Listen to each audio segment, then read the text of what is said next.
The first challenge that we're going to look at is called ret2win, or ret2win, and the goal is to locate a method in the binary that we want to call, and then we call it by overwriting a saved return address on the stack.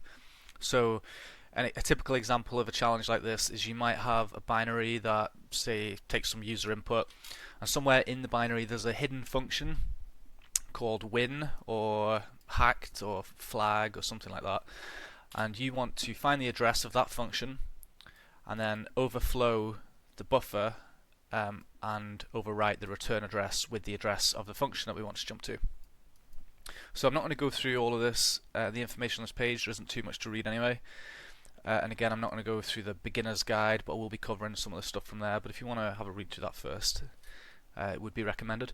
So the first challenge we'll go through is the 32-bit binary, which I already have saved here.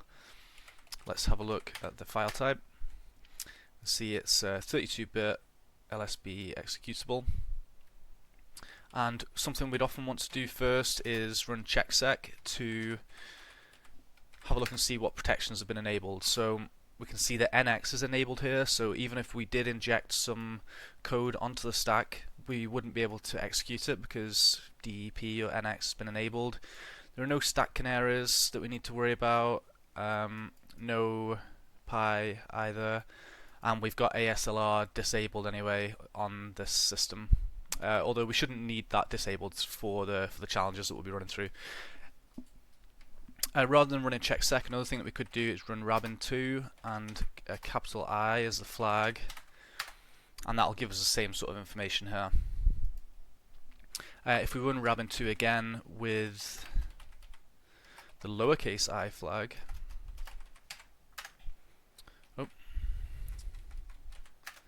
it will give us a list of the functions that have been imported.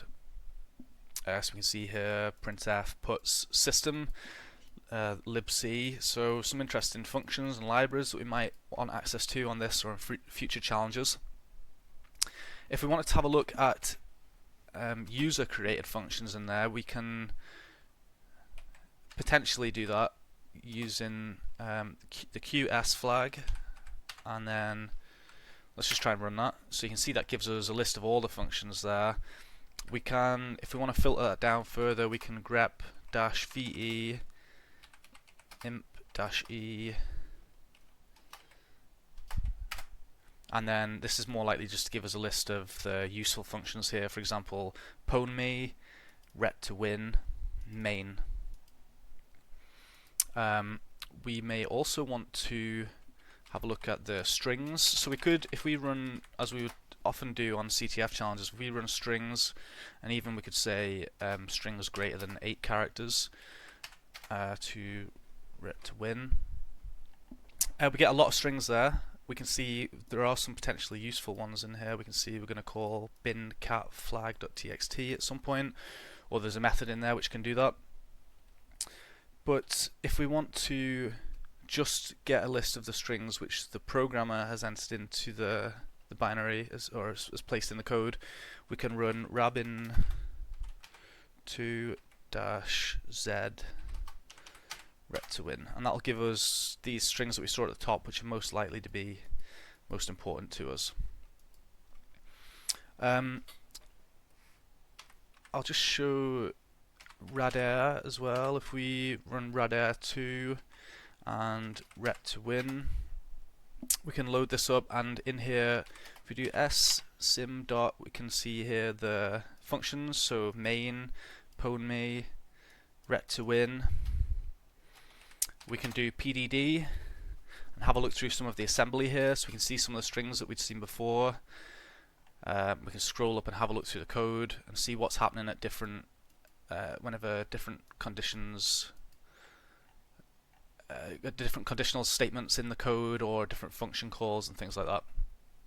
If we wanted to have a look at, say, the main, we can go sim main and then disassemble that again. Similarly, if we want to do pwnme, we could have a look through the assembly code there. So we might be using this throughout some of the challenges, although typically I will use the GDB along with the pwndbg plugin for a lot of these challenges, which you can actually use ret2win as well, and you can attach it to IDA Pro and other things like that. So let's run GDB-pwndbg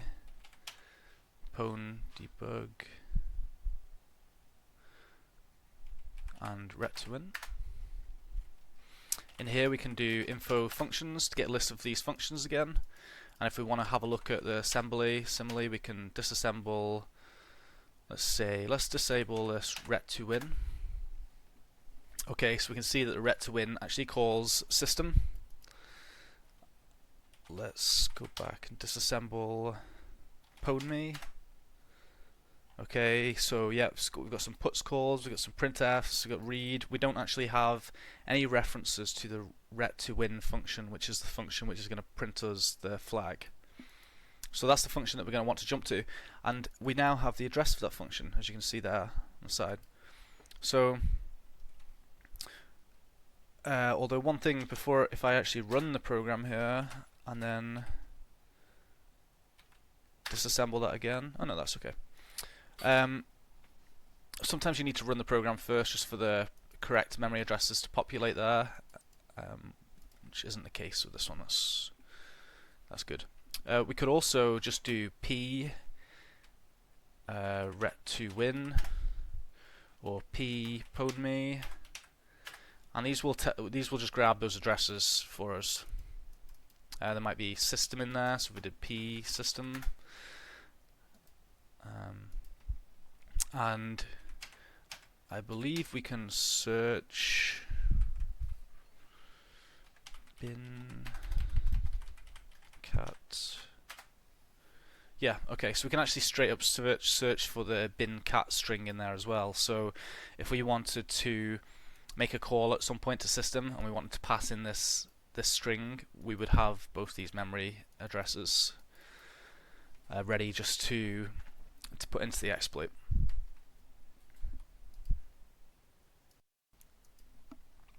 So as we did in the intro video, we need to generate a cyclic pattern. Let's say cyclic 100, and we want to pass this to the program, so we'll try and run it.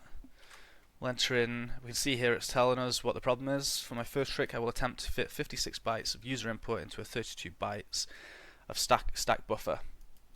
So let's put that in. You can see that the program's crashed because it's tried to access this memory address LAAA, which doesn't exist. So let's find out what the offset of that was with cyclic-l, and we can see the offset was 44, which means if we want to verify this, we can run python-c print a times 44 plus b times 4 plus c times 24.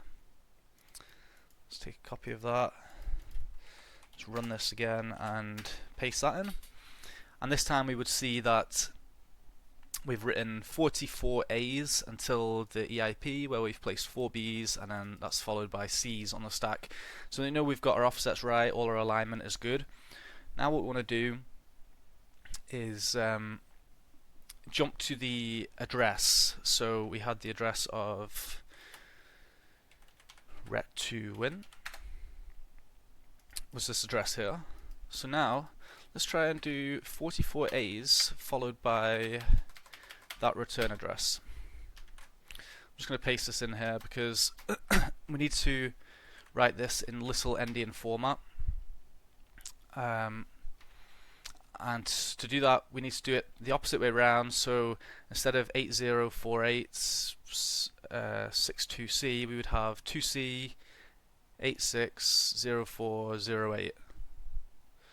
So let's do \x 2C \x 86 \x 04 \x 08.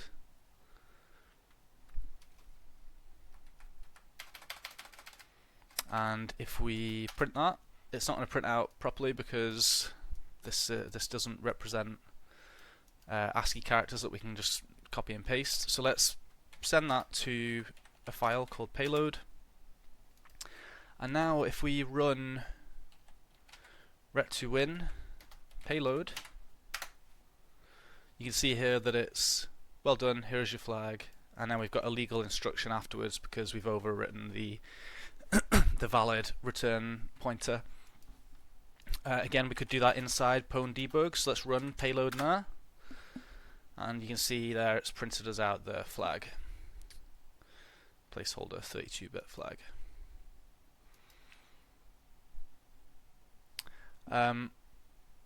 So that's great. Now what we want to do is just have a look and see how we could have done this in pwntools. So I created a couple of scripts beforehand for this. I'm going to show the pwntools debug script first. So this is kind of a template that I typically use for these challenges, whereby this stuff at the top doesn't really change. We have a start function, and we can pass in, we could run this with GDB as a parameter, and then we could, you know, set a breakpoint, set up a PEDA plugin or a Win debug plugin or whatever. Oh, sorry, pwndbg. And then we could, you know, break at main, and we could start doing things with GDB automatically. But if we just run it without the GDB flag, it will just run. It will just return this process, which will be the exe that we've given it, the exe name. We also assign this context binary, which will essentially mean that anything we do in the code down here will assume that we're doing it for whatever binary type this is. So in this case, it's a 32-bit binary. It's for Linux. It's LSB, so little endian. So we would have, you know, the address format would automatically, all that would be done for us. So this is very handy. Here we've just set the log level. This doesn't work for some reason. If anybody knows how to get this to work, I'd be really interested, because it should delete any core files that are generated by the script, and it doesn't. But onto the actual exploit. So this is the only stuff that we really need to worry about in these cases. And what we're doing here is, rather than searching for the instruction pointer offset in pwndbg like we did there, we can do that all through pwntools. We never even needed to open the debugger to begin with, or look at any of the assembly. Here essentially what we're doing is we're finding out what's the address of that function that we want. So we can do elf.symbols and then return win, or we can do elf.symbols ret2win. The format doesn't matter too much here. This is going to print out what's the memory address of that function. Then we're creating a cyclic payload of 100, just like we did in GDB, and we're going to send that cyclic payload to the application. We're going to wait for it to crash, and once it crashes, we're going to open up the core file. And let me just show you what. Let me just comment some of this out and show what we can do here. So this will dump the core file, and then we can run print core.registers.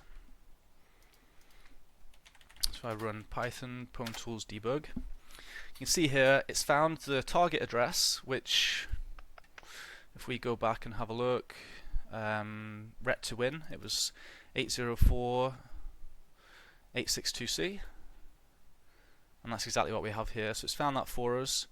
It's crashed the application using the 100 character cyclic pattern, and it's telling us here this was the value of the stack, and this was the value of the instruction pointer whenever the program crashed. And then we've just printed out the registers here. So using this information, we can find offsets and things like that we need to actually do the buffer overflow. So here we're going to take the stack pointer. We actually don't need this. I'm going to comment that out. We do want the instruction pointer. So here we take the value that's in the EIP, and then we use cyclic find to find out what was the offset, and that will print out the offset there. So let me just visualize that. Okay, so we located the offset at 44, so just exactly the same as when we did this manually. And then what do we want to do with that? So just as before, we want to write 44 bytes, so the offset is 44, so we do 44 times a NOP instruction, but this could just as easily be A or anything else. Any other character there. It's just some junk characters that we need to fill up the buffer. And then once we've got to the instruction pointer, we want to put in the return address of the return to win function. So we could just manually put in the address. We could go back and take a copy of this, and we could paste that in there. That'll do the same thing, and then it's just going to start the program again. It's going to send it this payload, and then it's going to receive our flag. Note that the flat function we're doing here is actually flattening this all using the context that we mentioned earlier. So it's looking at what type of architecture, what type of operating system, and things like that, and it's building the payload based on those characteristics. So if we run this, there we go, we've got our flag. Similarly, if I go back and say change this to elf.symbols ret2win, and we also have the flag.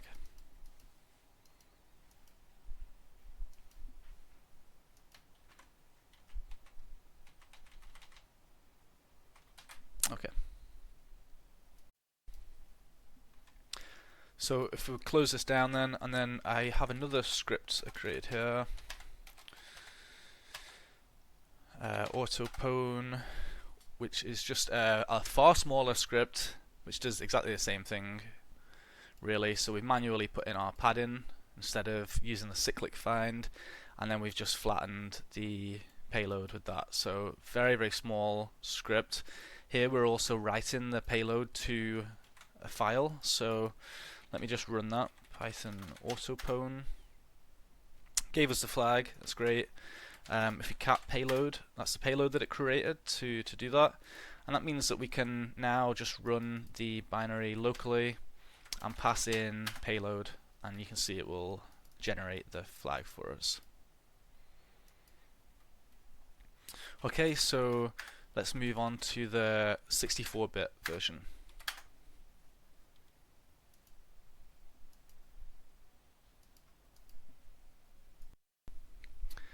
So for the 64-bit version, we're not going to go through all the same stuff that we went through last time. We don't need to have a look at the strings and disassemble all the functions and things like that. The code is exactly the same, so for this example there's not going to be much difference in how we exploit it. So let's just jump straight into the GDB-pwndbg and pass in the file. So if we have a look at the ret2win function again, we can see that the address is actually the same as it was previously. What's going to be different for us is the registers that are used, and obviously the length of the addresses being 64-bit. So let's try and create a cyclic pattern as we have done before, and we'll run the program and pass that pattern in. You'll see that it crashes as it did previously, and we now have some different registers here. Instead of the EIP, we're looking at RIP instead of ESP, RSP, etc. And we can see the length of the addresses has changed, and therefore the amount of characters from the pattern that we see in each register. What you will notice here is last time we were looking for the offset of the EIP. So how many bytes did we need to write to overwrite the return address in this register? But now we don't have a pattern here. The reason for this is on the 64-bit architecture, if the address doesn't exist, if it's not if the address is not within a real value range, then it just won't try to go to it. So for us, the address would have been something like this, which isn't going to resolve, and so it doesn't show up here at all. But that's not an issue. We can use the offsets of other registers instead. So we can have a look, cyclic-l. There we go. We have here the RSP 44. If we look at the start of the RSP, I believe that will be the correct amount. Typically what I do is look at the RBP, so the last 4 bytes that are in the RBP. If we do cyclic -L, that's 36 from the start of that, so the end of it is 40 bytes. So you can either go from the end of the RBP or the start of the RSP there, but they all lead to the same offset, which will be our RIP. In case I wasn't very clear there, that's going to be 40 bytes before we reach the return address, rather than 44 bytes in the previous 32-bit example that we did. So let's verify that. Let's do python-c python2-c, and let's print a times 40 plus. And I'm not going to try and do the B's and the C's here because it's not going to write the B's into that address anyway, so it's not really going to give us a visualization, which would have been nice to see. What I'm going to do instead is just get the address of the ret2win. I'm going to copy that just so I have it on reference. Paste that in there, and we'll do as we did last time in little endian format, so \56 because we're starting at this end. Doing it in reverse by order, so \56 /x 07 /x 40 /x 00, and because we're now dealing with 64-bit addresses, we're going to need some padding here as well. So let's do. There we go. So that's 8 bytes we now have instead of 4 bytes for a 32-bit version. So let's delete this, print that out, and again, this isn't going to be in a format that we can just copy and paste, so let's send that to payload, and let's run ret2win and pass in that payload. And there we go. So 64-bit addition, and it's printed us out the flag as it should. Again, we can run this inside pwndbg with the payload, and we can see it's done the same thing for us. I didn't mention this in the first video, but it's just basic GDB syntax. If we had wanted to set a breakpoint, we could do b, and then we could have set a breakpoint at the pwnme function. We can set breakpoint main. Oh, okay. Sorry, it's just because it exited out of that. Let me run that again. We could do b, say pwnme, or we could do b main, and you can see that's created a breakpoint there. Or we could, let's delete breakpoints. We could instead do b and then a star and a memory address. So that's 2 different ways of putting a breakpoint at main, so that whenever we run, before it actually does anything, it jumps straight into our. It pauses the program execution straight away. We can see our stack, and then we can go step by step through instructions. We can hit C to continue the execution, or we can maybe jump if we wanted to jump to a function. So if we wanted to completely bypass our buffer overflow here, we could just jump to ret2win.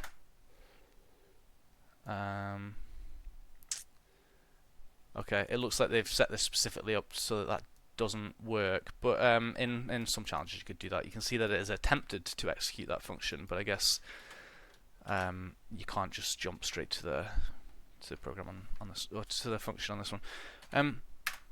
That's fine. Just like the previous examples, then let's have a look at our pwntools scripts. So the first one is the full template that we saw before, where most of this doesn't change. The only thing we're changing is the binary name. The application starts and it finds the address of our ret2win function, which we don't really need to do. I'm just doing this for visualization. We create a cyclic payload and we send that to the application. We wait for it to crash. Once it crashes, we can open up the core file and we can have a look at the value of the registers. In this case, we're taking the RSP value, so we're going to say have a look at the stack. And then we read the pattern in, so we do core read stack, and we take in 4 bytes, and that pattern is going to be the 4 cyclic characters that have ended up in the RSP. We can then find the RIP by doing a cyclic find and looking for that pattern, and then we'll just print that out. So we'll just comment out the final bit. Let's just have a look at that to visualize it. Python pwntools debug. Okay, so it launches, it finds us the address of the ret2win function, it sends it the cyclic pattern and dumps a core file, and then we can see in the core file this was the value of the RIP, this was the value of the RSP, this was the fault that caused it to crash. We can see here the stack, it's printed out the stack value, and then here was the pattern, and then we need 40 bytes till we reach the RIP. That's all fine. All this we're doing here is mostly just for visualization, for printing. We can take that out really apart from this bit. Let's uncomment the actual payload then. So the payload here we're doing fit. So again we're using the context from here. So everything we know about the binary we're using that to ensure that it uses 64-bit addresses and targets at Linux. And here we have the set to the pattern, so this will go ahead and put the target address, which is our ret2win function, directly at the pattern offset that we identified here earlier, and it's just going to do that all automatically for us. We send the payload off, and then we receive our flag. So let's run that and see how it all looks.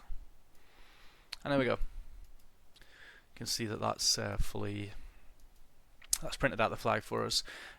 Just a note as well, you can go and change the context level here. If we change this to debug and then run it again, it'll print us out a lot more information. We can actually have a look at the stack. We get all the input or all the output from the program that we weren't bothering with before, and we can see how many bytes are being sent and received and stuff like that. So if you're trying to debug your exploit, it's worth setting that to debug. Also, I'll just show quickly as well while we're here this GDB script thing that we have. So if I run the same thing again but type in GDB in capitals at the end, that's going to run and it's going to open GDB here. And if you see in here we have this set to init peda, so we could have set that to pwndbg, but we're using peda here. And that's essentially just open this up, so we could now set breakpoints. You could just hit continue. It would mean, for example, let me go back and modify this to break and run that again. So you'll see now, before anything's happened, it's now set a breakpoint, and now I can actually step through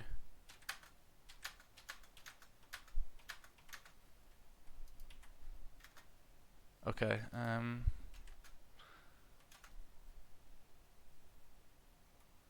that seems to be running a little bit slow. I'm not too sure what's happening there. I just thought I would look at that quickly. I guess it's not working for us. The other thing was the auto-pwn script. So for each of these challenges, I'll just show a pwntools debug script where we use like the full template, and we automate the finding the offsets and things like that. We'll do a lot of printed out debug info, and then I'll create like a simple auto-pwn script where we'll try and do it in as little code as possible, and where possible really use automation functions in pwntools. So later on we'll be using like the ROP gadgets and things in there to really simplify things.